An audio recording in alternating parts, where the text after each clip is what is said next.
warahmatullahi wabarakatuh. Waalaikumsalam warahmatullahi wabarakatuh. Alhamdulillahirabbil alamin wa ala alihi wa sahbihi ajmain. Alhamdulillah, senantiasa kita bersyukur atas kehadirat Allah Subhanahu wa taala karena hingga malam ke-10 ya kita masih diberikan nikmat iman dan nikmat kesehatan untuk selalu menjalankan perintahnya, khususnya di bulan suci Ramadan ini. Kemudian insya Allah yang akan membawakan ceramah pada malam kali ini insya Allah akan membawakan ada Ustaz Budi. Namun sebelum itu sekedar informasi kepada Bapak Ibu jamaah sekalian bahwa insya Allah pengajian kita baik itu yang dilaksanakan kalau di luar Ramadan tiap malam Jumat, kalau di dalam Ramadan tiap ba'da asyar insya Allah kita rekam ya, kadang juga kita live streaming. Jadi Bapak Ibu sekalian bisa lihat YouTube, silakan tombol tekan kolom search, tinggal kita ketik di situ Gria Dakwah Muhammadiyah. Gria Dakwah Muhammadiyah. Insya Allah nanti akan muncul live streaming juga hasil rekaman pengajian kita selama ini yang direkam. Kemudian untuk mengupdate terus ilmu kita tiap pekan, silahkan tekan tombol klik tombol subscribe-nya, kemudian tekan logo lonceng ya. Jadi insya Allah setiap kita update, kita masukkan lagi pengajian, insya Allah akan masuk otomatis di HP kita notifikasinya. Jadi kalau tidak sempat dihadir secara langsung di tempat kita, maka kita bisa akan nonton di lain waktu lewat HP kita. Mungkin itu penyampaian dari kami. Lebih dan kurangnya mohon dimaafkan. Kepada Ustaz Budi kami persilakan dengan hormat. Fastulitul khairat, mohon kami masterun. Assalamualaikum warahmatullahi wabarakatuh. Waalaikumsalam warahmatullahi wabarakatuh.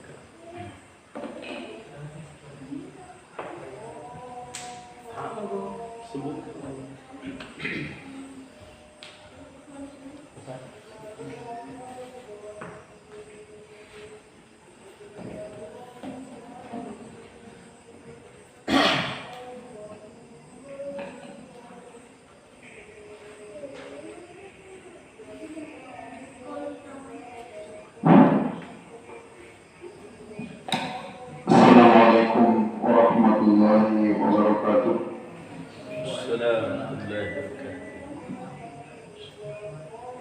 Innal hamdalillah nahmaduhu wa nasta'inuhu wa nastaghfiruh wa na'udzu billahi min shururi anfusina wa sayyiati a'malina. May yahdihillahu fala mudilla lahu wa may yudlil fala hadiya lahu. Asyhadu an la ilaha illallah wa asyhadu anna Muhammadan abduhu wa rasuluh. Allahumma salli wa sallim ala Muhammad wa ala ali Muhammad.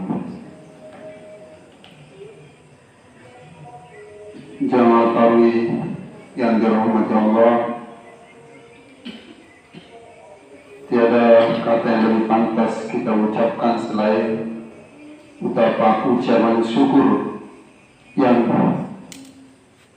tiada tara atas segala limpahan rahmat dan karunia yang Allah berikan kepada kita sejak kita mulai bangun tidur sampai detik ini. Terlebih nikmat yang paling besar yaitu nikmat iman yang sampai mengantarkan kita pada malam ke-11 Ramadan. Jemaah yang dirahmati Allah, demikian pula salam dan kasih terbuat kita kirimkan kepada baginda Rasul Muhammad SAW sebagai manusia yang paling sempurna yang pernah diutus oleh Allah Subhanahu wa taala ke bumi persada ini. Dan sebagai umat Islam, kita semua meyakini bahwa hanya dengan mengikuti beliaulah kita bisa mencapai keselamatan dunia terlebih akhirat nanti insyaallah. Allah Subhanahu wa taala berfirman, A'udzu billahi minasyaitonir rajim. Wallahu ja'ala lakum min buyutikum sakanan wa ja'ala lakum min juludil an'ami buyutan tastaifunaha yawma dhanikum wa yawma iqamatikum wa min aswaqiha wa awbariha wa ash'ariha wa afatan wa mata'an ila hin. Dan Allah Subhanahu wa taala menjadikan rumah-rumah bagimu sebagai tempat tinggal, dan Dia menjadikan bagimu rumah-rumah atau kemah-kemah dari kulit hewan ternak yang kamu merasa ringan membawanya pada waktu kamu bepergian dan pada waktu bermukim, dan dijadikannya pula dari bulu domba, bulu unta, dan bulu kambing, alat-alat rumah tangga dan kesenangan sampai waktu tertentu. Al-Quran Surah Al-Anfal ayat 80. Jamaah yang dirahmati Allah, ayat ini secara umum menjelaskan tentang rumah. Artinya setiap kita penduduk bumi ini pasti menghendaki sebuah rumah yang mana fungsi rumah itu secara umum sebagai tempat berteduh secara normalnya dari panas atau dingin. Akan tetapi ini terjadi untuk seluruh umat manusia. Nah, kita sebagai umat muslim yang percaya akan adanya hari akhirat, tentunya kita punya pandangan lain tentang rumah ini. Secara fisik kita sama-sama punya rumah, tetapi saudara non-Islam tentu peruntukannya atau pandangannya terhadap rumah itu akan sangat jauh berbeda dengan kita. Kenapa? Karena kita sebagai umat Islam, kita memandang bahwa dunia ini sementara, hanya persinggahan. Ada yang jauh lebih besar. Sebagaimana hadis yang sudah sangat sering kita dengar, yang maknanya bahwa dunia ini ibarat kita mencelupkan kita punya telunjuk di lautan, kemudian kita mengangkat kembali telunjuk itu, apa yang menetes itulah dunia. Nah, sebagai umat Islam yang harus selalu menyadari tentang hal ini, tentu setiap tindak tanduk kita harus bernilai akhirat. Sangat-sangat kurang kurang bijak kalau kita tetap sama pandangannya dengan non-Islam. Jamaah tawi yang dirahmati Allah, bagaimana cara pandang kita terhadap rumah ini? Karena seandainya kita memiliki pandangan yang tetap sama dengan non-Islam, beberapa tahun yang lalu, kalau tidak salah 2 tahun lebih, kita melihat bagaimana saudara-saudara kita yang di Palu, bagaimana kehancuran rumah itu, ujung-ujungnya sama-sama akan hancur Islam dan non-Islam. Baru-baru ini yang paling dekat di Sulbar juga terjadi hal yang kurang lebih sama. Nah, di sini orang Islam dan orang non-Islam tentu sangat berbeda. Orang Islam meskipun rumahnya hancur, tetapi diharapkan jangan sampai akidahnya ikut juga hancur. Jamaah yang dirahmati Allah, bagaimana memperlakukan rumah ini agak berbeda dengan non-Islam? Rasulullah SAW memberikan memerintahkan kita agar banyak-banyak berzikir menyebut nama Allah di dalamnya, agar rumah itu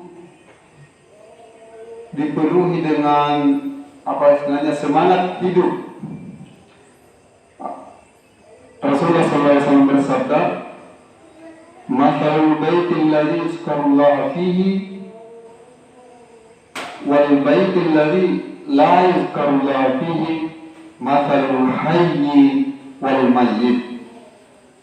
Artinya, perumpamaan rumah itu yang ditempati untuk berzikir kepada Allah dengan rumah yang jarang atau bahkan yang tidak pernah dipakai untuk berzikir kepada Allah Subhanahu wa taala, yaitu seperti hayy wal mayyit, hidup dan mati.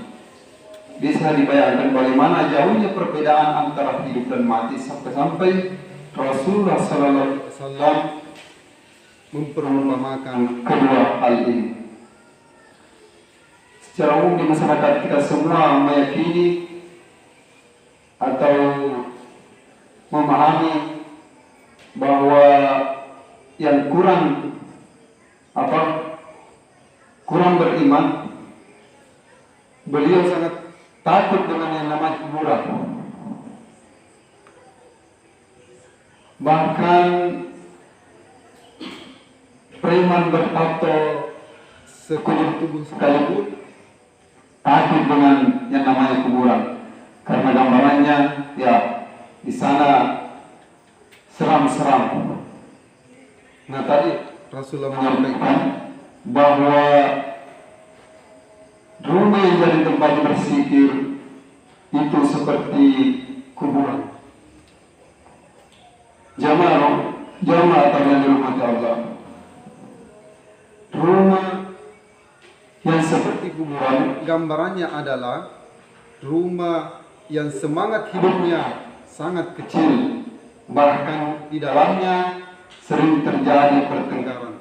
Rumah ditentukan bukan dari ukurannya atau besarnya, tetapi bagaimana penghuninya, bagaimana ketakwaan penghuninya, sehingga meskipun rumah itu kecil, tetapi jika kita bertamu ke dalamnya, kita bisa merasakan semacam vibrasi kebahagiaan juga daripada pemilik rumah itu. Rasulullah SAW bersabda dalam hadis lain, "Sallu fi buyutikum wa la tattakhidhu kubura." Salatlah di rumahmu dan jangan jadikan seperti kuburan. Ya. Rasulullah SAW memerintahkan kita agar banyak-banyak melaksanakan sholat atau berzikir di rumah, agar rumah kita tidak seperti kuburan. Sebagaimana yang saya katakan tadi, bahwa rumah yang jarang ditempati berzikir itu akan seperti kuburan. Bisa jadi banyak terjadi percecokan di dalamnya. Nah, kembali saya ingatkan bahwa sebagai umat Islam yang meyakini akan adanya hari kemudian, tentunya kita harus semakin meningkatkan ketakwaan dan keimanan kita, termasuk dari seluruh harta apa yang dimiliki, termasuk pada pemilikan rumah ini. Rasulullah SAW bersabda dalam hadis lain, "Afdalu salatikum fi buyutikum illa al-maktubah." Sebaik-baik salat adalah yang dilakukan di rumah kalian, kecuali yang telah ditentukan. Hadis riwayat Tirmidzi. Sebaik-baik salat adalah yang dilakukan di rumah, kecuali yang telah ditentukan. Para ulama menafsirkan di sini bahwa yang telah ditentukan itu maksudnya adalah salat berwaktu. Jadi kita dianjurkan banyak-banyak salat di rumah, bukan cuma di masjid. Ini kami lihat di masyarakat umum, termasuk di kampung kami sendiri, bahwa mereka itu nanti mau salat kalau di masjid, padahal sesungguhnya di rumah pun kita harus banyak melaksanakan salat. Bahkan salat sunat rawatib pun atau salat sunat sebelum sesudah Isya, sebelum subuh itu bisa dilakukan di rumah. Kalau rumah kita Dekat dengan masjid, dan itu lebih utama menurut hadis tadi. Lain ceritanya kalau di rumah kita 7 kilo misalnya dari masjid, ya tentunya kalau kita salat sunat di rumah mungkin sampai di masjid sudah terang, mungkin lebih baik di masjid. Jamaah tadi yang berahmati Allah, ada banyak salat-salat sunnah yang bisa dilakukan di rumah. mulai dari pagi ada salat Duha, malam hari ada yang tidak kalah pentingnya, yang di sepertiga malam, yaitu salat tahajud atau salat yang dilakukan setelah tidur, yang paling afdal sepertiga malam terakhir sampai masuk waktu subuh. Jamaah yang dirahmati Allah, mungkin sekian yang sempat saya sampaikan. Sebagai kesimpulan bahwa bahwa sebagai umat Islam kita harus memaknai seluruh hidup kehidupan kita bernilai ibadah, berorientasi akhirat yang tidak berujung luas dan panjangnya. Jangan sampai kita itu terkotak kehidupan kita mengekor kepada non-Islam yang pandangannya hanya hedonis atau dunia semata. Lebih dan kurangnya mohon dimaafkan. Wabillahi taufiq wal hidayah. Assalamualaikum warahmatullahi wabarakatuh.